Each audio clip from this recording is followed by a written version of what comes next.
బీహార్ దంగల్కు సమయం దగ్గర పడుతుంది. ఇవాల్టితో తొలి విడత ఎన్నికల ప్రచారం ముగియబోతుంది. ఎల్లుండి తొలి విడతలో 121 అసెంబ్లీ స్థానాలకు పోలింగ్ జరగనుంది. ఇందుకోసం కట్టుదిట్టమైన ఏర్పాట్లు చేశారు. ఇటు చివరి నిమిషంలో పార్టీలు ప్రచార వాడివేడిని పెంచేశాయి.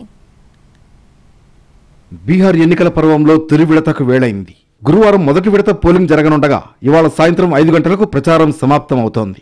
ఫస్ట్ ఫేజ్ లో మొత్తం 121 అసెంబ్లీ స్థానాలకు ఎన్నికలు జరగనుండగా ఇందులో కీలకమైన స్థానాలు చాలా ఉన్నాయి.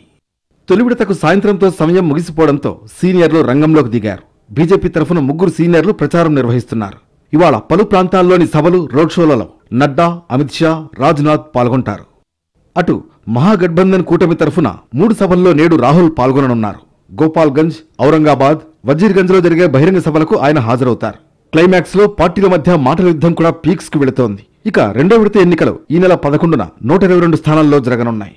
మరోవైపు ఎలాంటి అవాంఛనీయ ఘటనలు జరగకుండా ఈసీ కట్టుదిట్టమైన ఏర్పాట్లు చేస్తోంది.